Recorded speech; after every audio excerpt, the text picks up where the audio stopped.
The bridge of the Harmony Edge hummed with quiet energy as Commander Zixtera studied the readings on her display screen.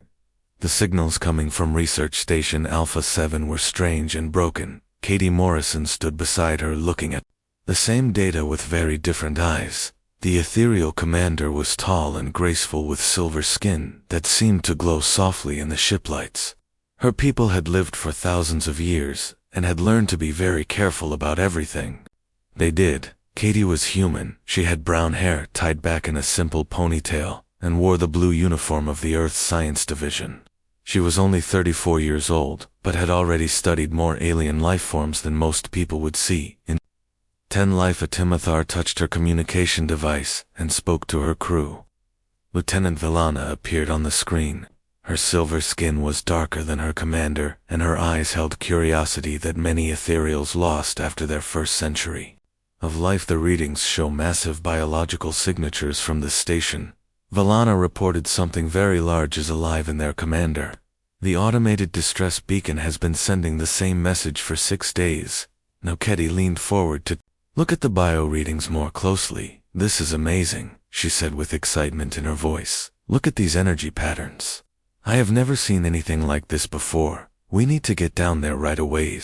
Xtera felt a familiar worry rise in her chest. Humans always wanted to rush toward danger. It was something her people found both fascinating and terrifying. The ethereal way was to study and plan and prepare for every possible outcome. Katie seemed ready to grab her equipment and run toward whatever was making those readings. We must follow proper protocols, Zixtera said in her calm, measured voice. First we scan the station completely, then we send unmanned drones to investigate only after we understand the threat level. Do we consider sending a team? Katie nodded, but Zixtera could see she was not really listening. The human was already thinking about what kind of creature could produce such strange biosignatures. Her fingers moved quickly over her datapad as she ran calculations and compared the readings to her vast database of known species. The station was built to study deep space phenomena, Villana continued. It was abandoned 3 months ago when the research team reported equipment failures and requested emergency evacuation. The evacuation ship arrived but found the station empty. No signs of struggle, no bodies, no explanation. That makes it even more interesting, Katie said. She looked at Zixtera with bright eyes. Commander, if something scared away an entire research team but left the station intact, then we are dealing with something truly unusual. This could be the discovery of a life attack. Mexithar had worked with humans for 2 years now. She had learned that they saw opportunity where her people saw danger. It was why the alliance between their species worked so well. Ethereals brought wisdom and careful planning. Humans brought courage and the willingness to take risks. But sometimes Katie took risks that made even other humans nervous. Bio readings are getting stronger, Villana reported. Whatever is down there, it seems to be moving around more. The energy output has increased by 20% in the last hour. Katie practically bounced on her feet. This is definitely an intelligent species, she said. Look at the patterns in the energy output. It cycles every few minutes like a heartbeat or breathing pattern. And the electromagnetic field fluctuations could be communication. Atom Sixithar studied the data again, trying to see what Katie saw. The readings did show patterns, but they could also indicate aggressive behavior or territorial marking. The creature could be preparing to attack anything that approached the station.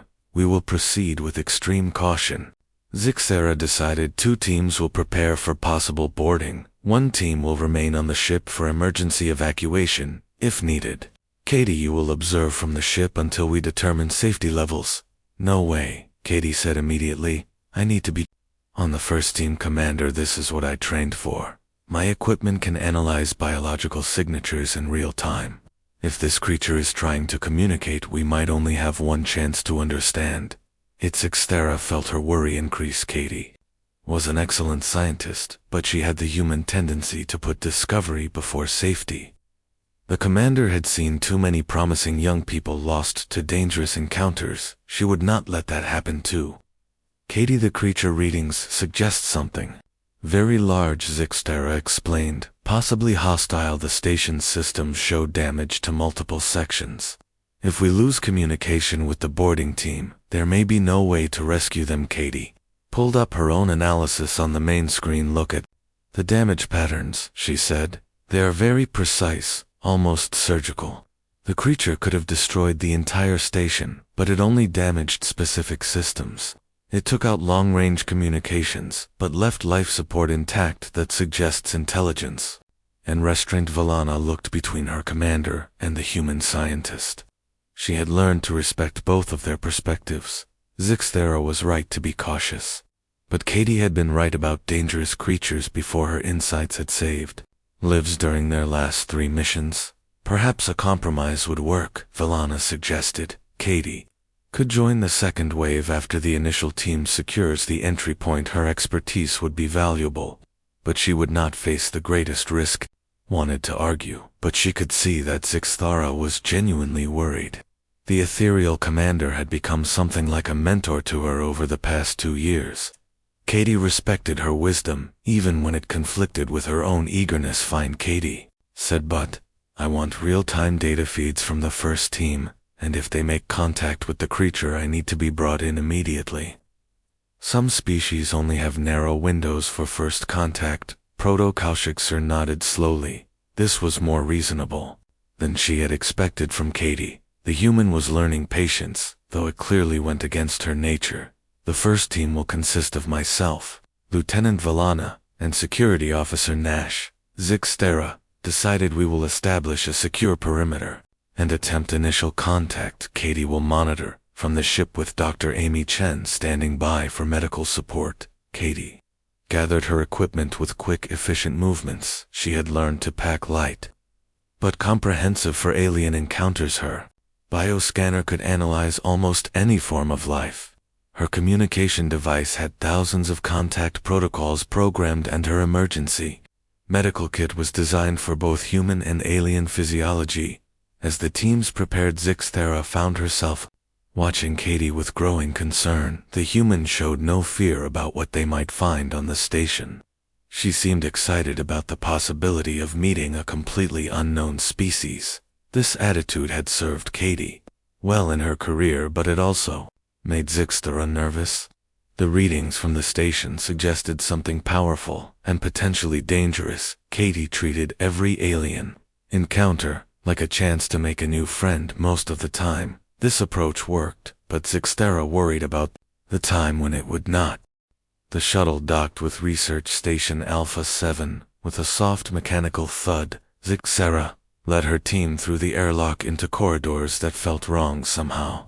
The lighting was dim and flickered at irregular intervals. The air tasted metallic and carried a strange, sweet smell that made her sensitive. Ethereal nose wrinkle. Lieutenant Valana checked her scanner readings. Biosignatures are much stronger now, she whispered. Whatever is here, it knows. We have arrived. The electromagnetic patterns are changing rapidly. Security Officer Nash kept his weapon ready, but not raised. He was young for his position, but had shown good judgment during previous missions. His human training taught him to be prepared for anything, but his time with Athena had taught him the value of restraint. Katie watched everything through the camera feeds from the ship. Her fingers drummed impatiently on her control console as she analyzed the data streaming back to her. The bio readings were unlike anything in her extensive database. The creature was huge, much larger than anything they had encountered before. Dr. Amy Chen sat beside Katie, monitoring the team medical readings. All 3 ethereals were showing elevated stress responses, but nothing dangerous. Yet Amy had blonde hair and kind eyes that often helped nervous patients relax. She was one of the few humans who could work easily with ethereal medical technology. Commander, look at this. Valana pointed 2 deep scratches along the corridor walls. The metal had been carved away in precise parallel lines. Something with very sharp claws had marked its territory throughout the station's exterior. Examined the marks more closely. They were too regular to be random damage and too deep to be accidental. The creature had deliberately marked these walls, possibly as a warning to others. The marks were fresh, no more than a few days old. The team moved deeper into the station, following the strongest bio readings. Each corridor showed more signs of the Creature presence walls were marked, floors showed strange residue that glowed faintly under their lights. Some doors had been completely removed, while others were sealed shut with what looked like organic webbing. Katie's voice came through there. Communication system commander, I am seeing energy patterns that suggest the creature is following your movements. It seems to be staying one section ahead of you. This could indicate high intelligence and possibly curiosity rather than aggression. Looked around nervously. Curious or not, something that can tear apart metal doors is not something I want to meet in a narrow corridor. Maybe we should fall back and try a different approach. Sithar was beginning to agree with Nash. The damage they were seeing suggested a creature of immense strength. The fact that it was tracking their movements made her even more nervous. But Katie's voice came through again with excitement that was hard to ignore. When Commander stopped moving for a moment, I am reading some kind of pattern in the biosignatures. The creature seems to be trying to position itself between you and the main laboratory. Maybe it is protecting something important. The team stopped in the central corridor and waited. Scanner showed the creature moving around them, but keeping its distance. The electromagnetic readings were fluctuating in what could be communication attempts. It wants us to know. It is here, Valana said quietly, but it is not attacking. This is very unusual behavior for a territorial predator. Suddenly, a deep vibration ran through the station walls. The lights flickered and went out for several seconds. When they came back on, a new sound filled the air. It was low and rhythmic like breathing, but far too loud to come from anything they had ever encountered. Katie's voice was barely controlled with excitement. Commander, that sound is definitely biological, and it shows patterns consistent with communication attempts. You need to try responding. The creature might be trying to establish contact. Thera felt her training war with her instincts. Everything she had learned told her to retreat and call for reinforcements. A creature this large and powerful should be approached with overwhelming force and careful planning, but Katie had been right about similar situations.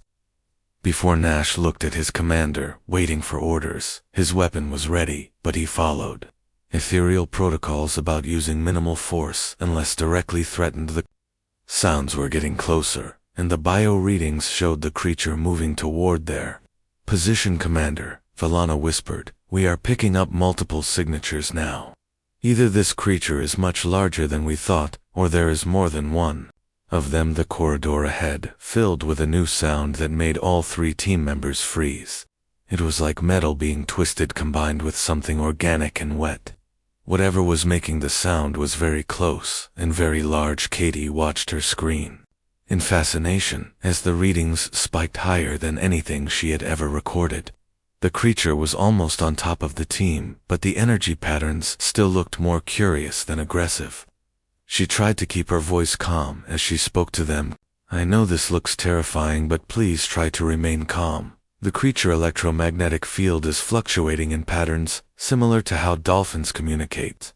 It might be trying to say hello. Nash looked at Valana with an expression that clearly said he thought Katie had lost her mind. How could anyone look at these readings and think the creature was being friendly then?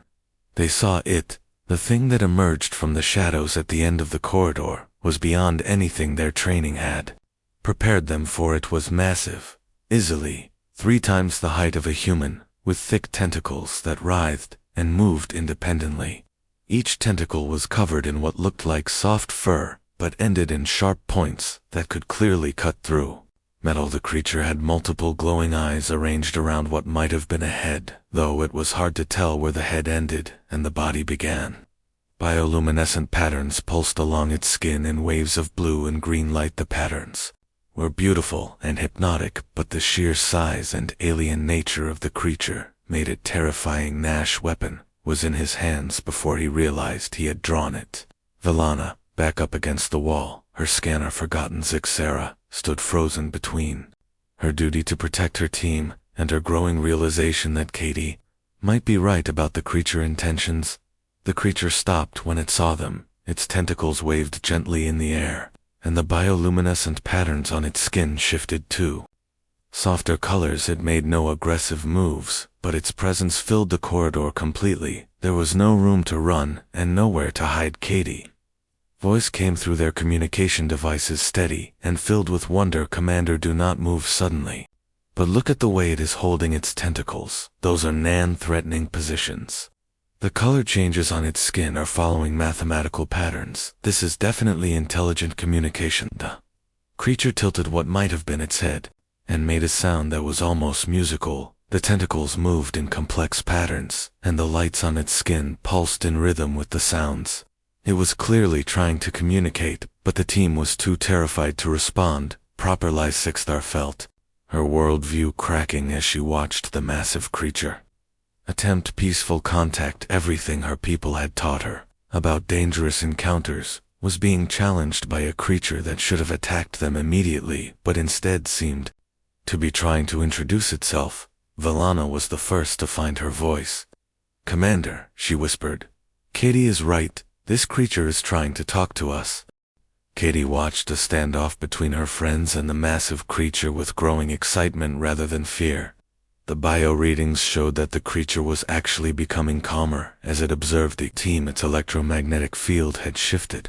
Two patterns she associated with curiosity and even loneliness. Commander, Katie said through the communication system. I need you to try something. The creature is responding to your presence, but it seems confused about why you are not communicating back. Try using your light device to create simple patterns. Ixithar hand moved slowly to her equipment belt. The creature watched her every movement, but made no threatening gestures. When she activated her light device and created a simple flashing pattern, the creature's immediate response was remarkable. The bioluminescent patterns on its skin shifted to match her rhythm exactly. Then it began creating more complex patterns, as if it was trying to teach her a more sophisticated language. The tentacles moved in graceful waves, and the creature made soft musical sounds that seemed almost happy. Velena scanner was recording everything. The electromagnetic readings show increasing complexity, she reported. It is definitely trying to establish a communication protocol.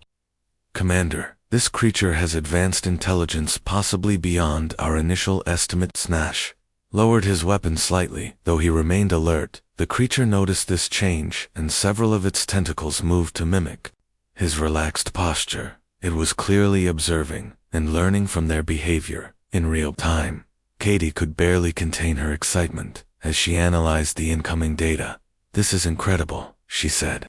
The creature is not just intelligent, it is showing signs of advanced emotional intelligence. It recognized that Nash was becoming less threatening and responded with its own peaceful gestures.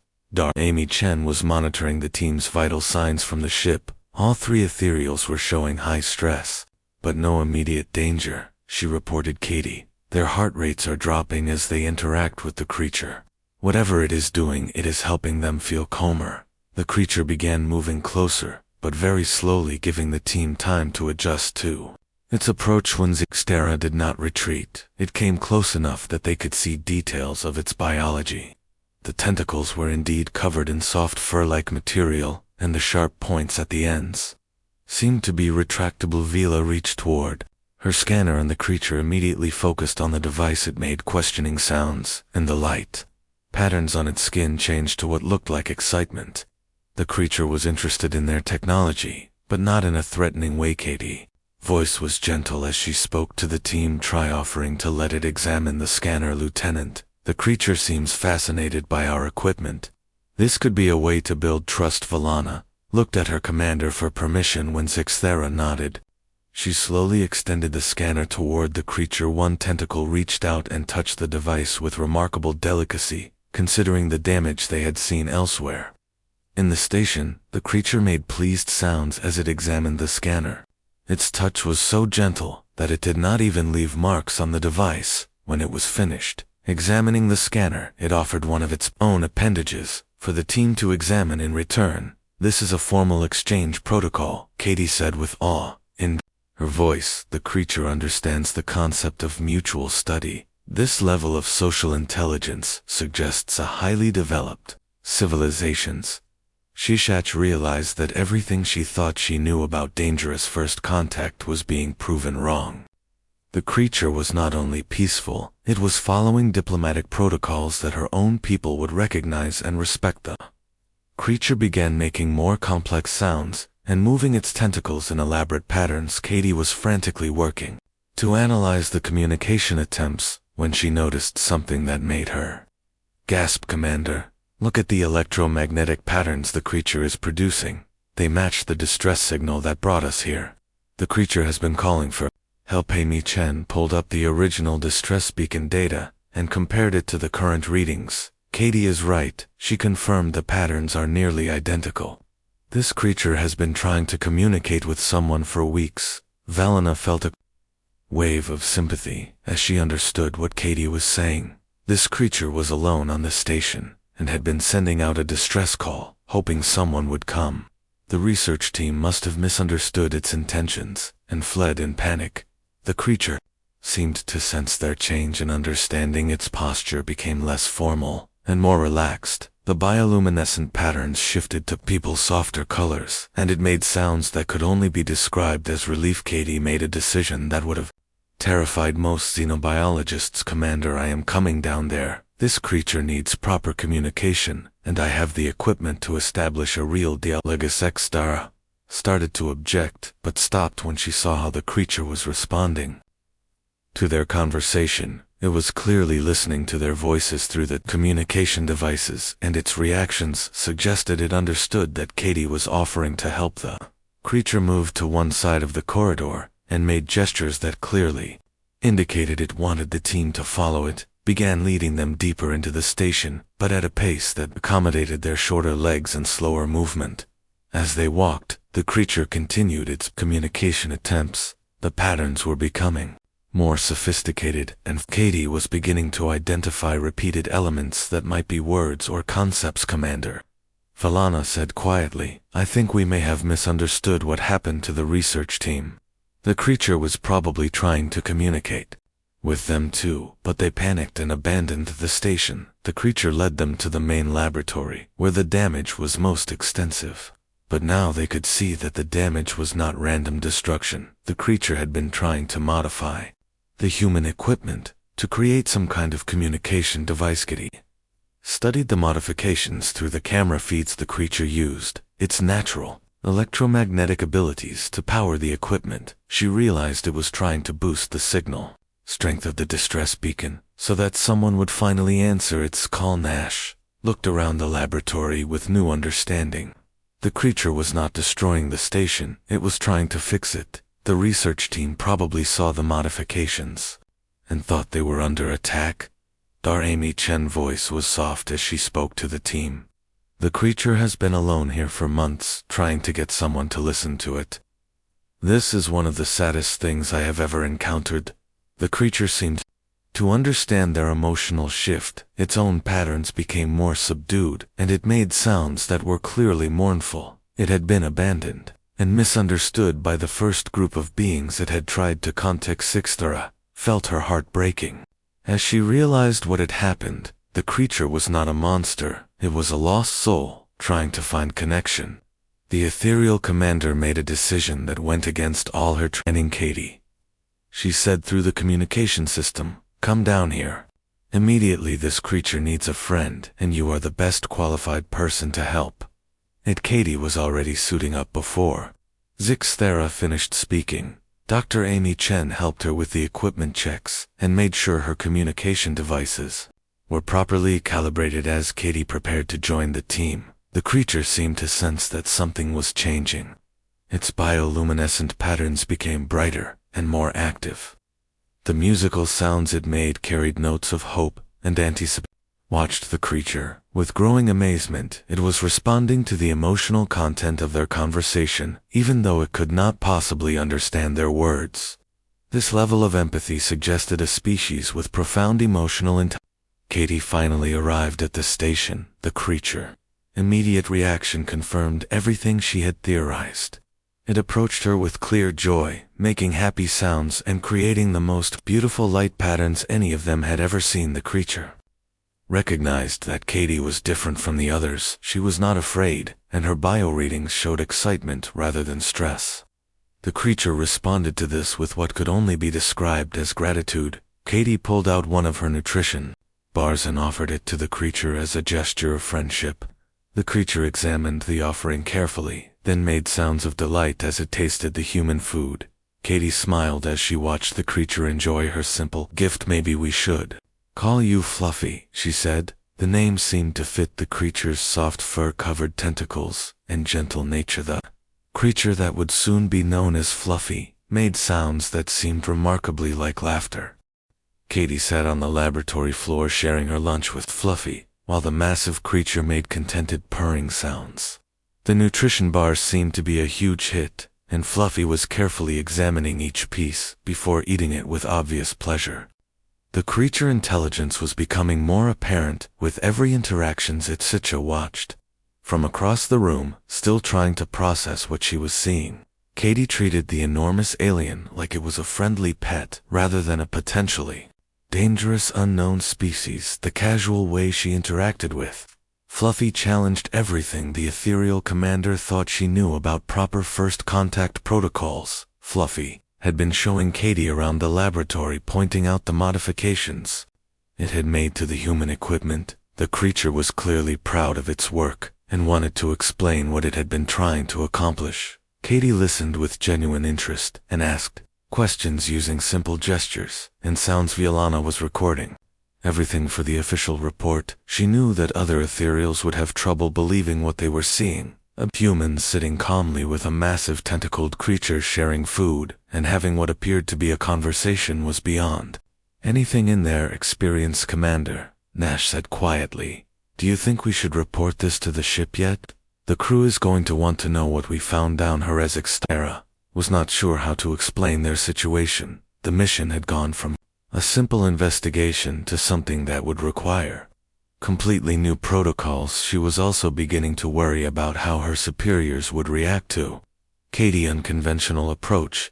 Katie was showing Fluffy pictures on her tablet device when the creature made a sound of recognition. It pointed to one of the images and became very excited. The image showed Earth, ocean, and Fluffy seemed fascinated by the water and marine life. "You are from a water world," Katie said with delight. "That explains the tentacles and the way you move." Fluffy responded with what sounded like agreement and began making flowing gestures that mimicked swimming motions. Dr.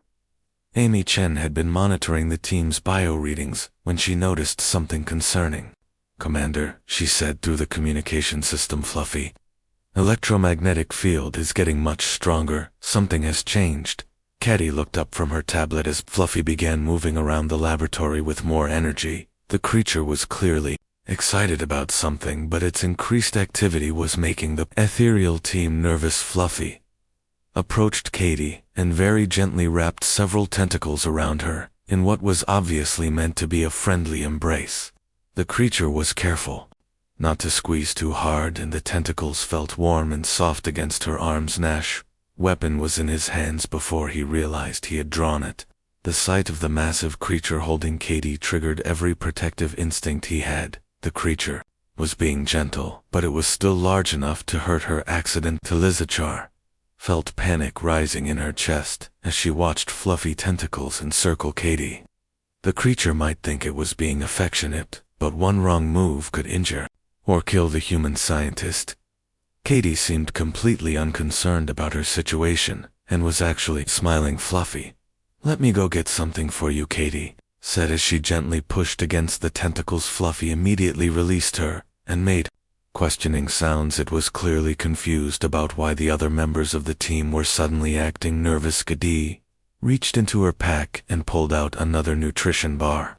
"This is for being such a good friend," she said as she offered the treat to Fluffy. The creature took the bar with obvious delight and made happy purring sounds as it examined the packaging. The sight of Katie calmly feeding the creature that had just been holding her was too much for Zixtera. The ethereal commander had been trained to handle stress and danger, but watching a human treat a massive alien predator like a pet was beyond her ability to process.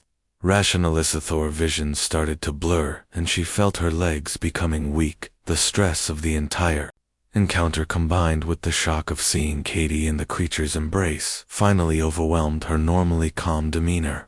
She collapsed to the floor unconscious. Nash immediately moved to help his commander while Valana called for medical support. From the ship, Dr. Amy Chen was already preparing to transport down to the station when Valana explained what had happened. Katie looked around in confusion as the ethereal team dealt with their medical emergency. Fluffy seemed equally concerned, and made soft, worried sounds as it watched Zixthera being treated. The creature clearly understood that something was wrong. Fluffy approached the unconscious commander carefully and made gentle questioning sounds. Its bioluminescent patterns shifted to calmer colors, as if it was trying to help create a peaceful environment. Valana was amazed to see the creature showing concern for Zixthera well-being. Katie continued, offering treats to Fluffy, while Nash and Valana worked to stabilize their commander. The contrast between Katie's calm interaction with the alien and the ethereal team's medical emergency was striking. Dr. Amy Chen arrived within minutes and quickly assessed Zixthera's condition. She is physically fine, Amy reported. The unconscious state appears to be a stress response. Her vital signs are stable, but her brain activity shows signs of severe psychological shock. Fluffy watched the medical procedures with obvious interest. The creature seemed to understand that Amy was helping Zixthera and made approving sounds when the commander's condition began to improve. Zixthera slowly regained consciousness. The first thing she saw was Katie sitting cross-legged on the floor while Fluffy gently examined her medical equipment. The creature was being incredibly careful not to damage anything, and Katie was explaining how each device worked. Amy helped Zixthera sit up slowly. "Take your time, Commander," she said gently.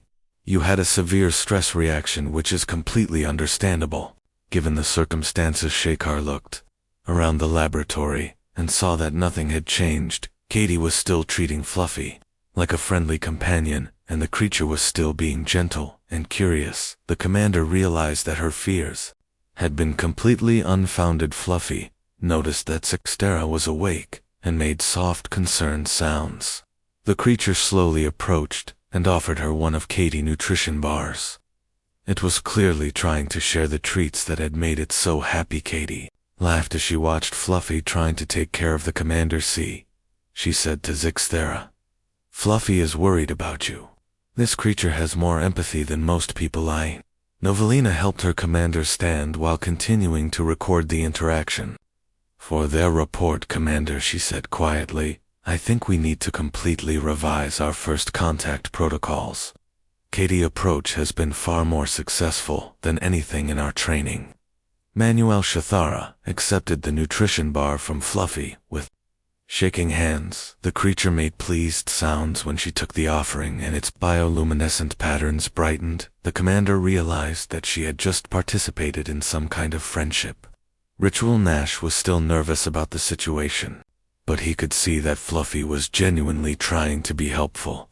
The creature had shown concern for Zixthera and was clearly attempting to make peace with all of them. Katie stood up and brushed dust off her uniform. "I think Fluffy would like to show us more of the station," she said. "The creature has been alone here for so long, and it wants to share everything it has learned." Fluffy made agreeable sounds and began moving toward the laboratory exit. It stopped frequently to make sure the team was following and adjusted its pace to accommodate their slower movement as they prepared to continue their exploration. Zixthera realized that everything she thought she knew about dangerous alien encounters had been wrong. Katie's fearless compassion had succeeded where traditional caution would have failed. Dr. Amy Chen watched the team follow Fluffy deeper into the station. "This is going to change everything," she said to herself. "The entire galaxy is going to want to know how a human made friends with a monster by offering it snacks." Valana was already composing her report. In her mind, she knew that other ethereals would have trouble believing what had happened. A human had faced down a creature that terrified experienced military personnel and turned it into an ally. Through simple kindness, Fluffy led them to new sections of the station that it had modified and improved. The creature was clearly proud of its work and wanted to show off its accomplishments to its new friends. Katie walked beside Fluffy, chatting about the improvements and asking questions about the creature's engineering methods. She treated the massive alien like a colleague, rather than a monster, and Fluffy responded with obvious happiness. Heather followed behind, them wondering how she would explain to her superiors that the most successful first contact in ethereal history had been achieved by a human, who called a terrifying alien creature Fluffy and fed it nutrition bars like it was a pet. 3 months later, Katie stood on the observation deck of the sanctuary ship, watching Fluffy play in the specially designed habitat. The massive creature had adapted well to its new home and had become something of a celebrity among the scientific community. The habitat was a marvel of engineering that combined human creativity with ethereal precision and Fluffy-owned suggestions. The creature had been heavily involved in designing its new home and had contributed ideas that neither species would have considered. Sithar joined Katie at the observation window carrying 2 cups of tea. The ethereal commander had changed significantly since their encounter on Research Station Alpha 7. She no longer viewed every unknown situation as a potential disaster and had become genuinely curious about human approaches to problem solving. Received the final report from the Ethereal High Command today, Zixtara said as she handed Katie her tea. They have officially adopted what they are calling the Morrison Protocol for future first contact situations. Katie smiled as she watched Fluffy demonstrate its engineering skills to a group of visiting scientists. The Morrison Protocol, she said with amusement. I like the sound of that. What does it involve? Exactly. Patience, empathy, and the willingness to offer food to potentially dangerous aliens. Zixtara replied with what might have been humor. The High Command was initially skeptical, but the results speak for themselves. We learned more about Fluffy species in 3 days than we typically learn about new species in 3 years. Dar Amy Chen approached them carrying a data pad with the latest research results. Fluffy has been incredibly helpful with our xenobiology studies, she reported. The creature understands concepts that took us decades to develop and has offered solutions to problems we did not even know we had. Fluffy had indeed proven to be more than just a friendly alien. The creature belonged to an ancient species that had served as guardians and caretakers throughout the galaxy. Their natural abilities included advanced biotechnology and environmental management skills that could benefit many worlds. Lieutenant Valana had been promoted and was now leading a new department focused on non-traditional first contact methods. She joined the group at the observation window with obvious excitement. Commander, she said to Zixtara, we just received approval for the Earth Wildlife Preserve Exchange program. Katie turned with interest. The exchange program had been her idea after learning about Fluffy homesickness for water environments. Earth oceans were similar enough to Fluffy homeworld that the creature could visit safely, while Earth scientists could study Fluffy natural habitats. The program will allow Fluffy to spend time in Earth oceans, while our scientists study its homeworld. Valana explained, we have already identified several Earth locations that would be perfect for extended visits. Had been learning human languages with remarkable speed and could now communicate basic concepts through a combination of sounds, gestures, and electromagnetic patterns. The creature was especially fond of marine biology terms and had memorized the names of hundreds of Earth sea creatures. Sea creatures. Ami pulled up video recordings of Fluffy recent communication sessions. The creature has been asking about whales specifically. She said it seems fascinated by the idea of large intelligent ocean dwellers and wants to meet them. Katie was not surprised by Fluffy interest in whales. The creature showed signs of loneliness despite all the attention from scientists. A meeting between Fluffy and Earth whales could provide the social interaction the creature was missing. Zixtara watched Fluffy work with the visiting scientists and marveled at how wrong her initial assessment had been. The creature that had terrified her was now one of the most valuable allies either species had ever encountered. The research station incident had also led to policy changes throughout the ethereal fleet. Ship commanders were now required to have human advisors for any mission involving unknown life forms. The human perspective had proven invaluable for avoiding misunderstandings. Nash had been transferred to the new joint species exploration program where his experience with Fluffy made him a valuable team leader. He often told other security officers about the day a human scientist made friends with a monster by sharing her lunch. The most significant change had been in how both species approached dangerous situations.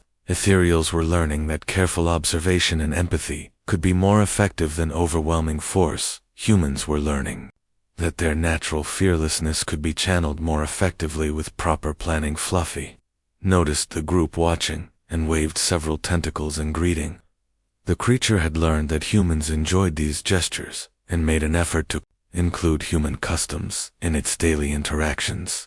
Kati waved back and pulled out a package of the nutrition bars that had started there. Friendship Fluffy immediately became excited and made the happy purring sounds that had become familiar to everyone.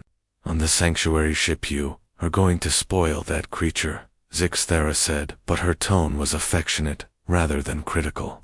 She had developed her own friendship with Fluffy and often brought the creature gifts from her travels. Me checked her schedule and smiled. Katie, your Earth visit has been approved for next month.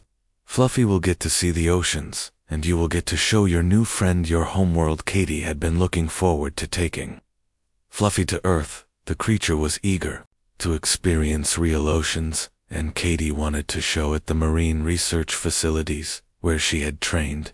Earth scientists were preparing for their first visit from a friendly alien, and a sanctuary ship was orbiting Earth while final preparations were made for Fluffy visit.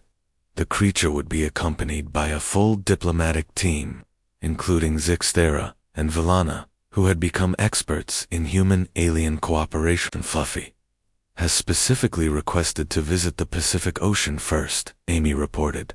The creature wants to see the deepest parts and has asked about meeting large marine mammals. The whale research station off the coast of California had volunteered to host Fluffy visit. Dr. Martinez, who ran the station, had been studying whale communication for 30 years and was excited to observe how Fluffy would interact with Earth.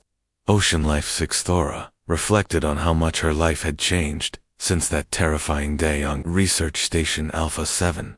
She had learned that fear and caution could prevent valuable discoveries. Katie's fearless approach to alien contact had opened possibilities that careful planning alone could never have achieved. The observation deck filled with soft music as Fluffy began one of its evening songs. The creature had a beautiful voice that combined traditional melodies from its homeworld with new compositions, inspired by its experiences with humans and ethereal. Scuddy listened to Fluffy's song and thought about all the adventures that lay ahead. The creature had already expressed interest in visiting other worlds and meeting new species. The Morrison Protocol was being tested on ships throughout the galaxy with remarkable success. Villana joined Katie at the window as Fluffy's song reached its crescendo. The creature is composing a new piece. She said it wants to perform it for the whales. When we reach Earth, Amy smiled as she watched Fluffy practice its performance. The creature had learned that music was important to both human and ethereal cultures, and had begun incorporating elements from both species into its composition. Shiksacha felt a deep sense of satisfaction as she watched her friends enjoy Fluffy's latest creation. The mission that had begun with fear and misunderstanding had evolved into one of the most successful diplomatic ventures in galactic history. As Fluffy's song ended, the creature looked up at the observation deck and made the gesture that had become its signature, goodbye. Katie waved back and promised to visit again tomorrow with new treats and stories. The friendship between a human scientist and a lonely alien had changed how two species approached the unknown. Katie's fearless compassion and Fluffy's gentle wisdom had created a new model for peaceful contact between different worlds. Tomorrow, they would begin the journey to Earth, where Fluffy would experience oceans for the first time in months, and Katie would have the chance to show her friend the world that had taught her to approach every encounter with curiosity rather than fear. The universe had become a smaller and friendlier place because a human scientist had decided to offer a nutrition bar to a creature that everyone else thought was a monster, and that creature had decided to trust the small brave being who called it Fluffy.